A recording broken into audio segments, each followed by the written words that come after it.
Venom is the new Marvel movie. No, not MCU. No, not Fox either. Sony, yeah, that's the one. Venom, from the people that brought you The Amazing Spider-Man and the Emoji Movie, so, you know. What could possibly go wrong? You see, Venom is a new Marvel movie, but it's also kind of a buddy movie between Eddie Brock, a reporter played by Tom Hardy, and an alien parasite named Venom that forces its way into his body. So, is it as good as the audiences say it is, or is it as bad as a real-world parasite, aka what the critics say it is? Let's find out in this Venom review. I got that adrenaline. The story of this movie is very, very, very generic. In fact, I will go as far as saying that if you've seen a superhero movie in the past, I don't know, like 10 years, you will know all the beats that have to be hit and when they have to be hit.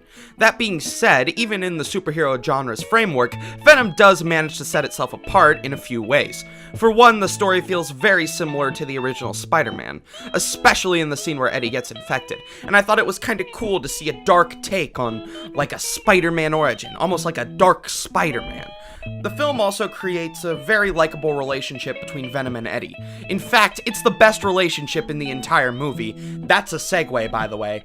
Everyone else in the movie, their character, is non-existent and unbelievable. Eddie's girlfriend is boring, and her and Tom Hardy have zero chemistry whatsoever. Also, the villain in this movie. With Marvel on a recent streak of really, really good villains, this movie had a very forgettable, lazy villain. His motivations are not clear, he's not threatening or calculating, and he is such an over-the-top cartoonish asshat that his entire role in the movie drags it down a little bit. Overall, the writing for this movie gets a 5 out of 10. This movie's acting was okay overall, except Tom Hardy, who did especially well as Eddie. I liked his awkward tweaker mannerisms. They worked especially well with his conversations with Venom, which really made you feel like he's going insane and talking to himself. Many of the other characters in this movie, though, are just average, except the villain, who, again, feels almost miscast because his character has no clear motivation, so he feels very inconsistent in every scene he's in. But because Eddie was so great, and that's who we spend the majority of the movie with, the acting gets a 6 out of 10.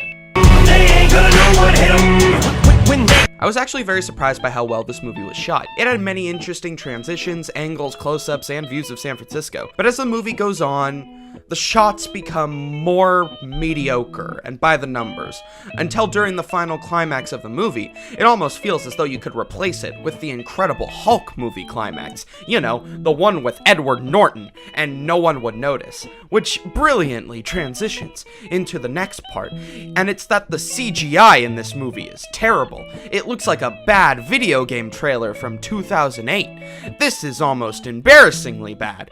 The first part of the movie saves it from being completely average, but only by a little bit, and because of that, the cinematography gets a 6 out of 10. I got that Venom is a movie that made me laugh more than most comedies. I liked the relationship between Eddie and Venom, and the movie didn't have me looking at my watch or thinking about the other things I had to do after the movie. I was entirely invested in the world that Venom created. Plus, I mean, watching a CGI monster eat people's heads off while calling Tom Hardy a pussy is a pretty good time. For enjoyability, Venom gets a 7 out of 10.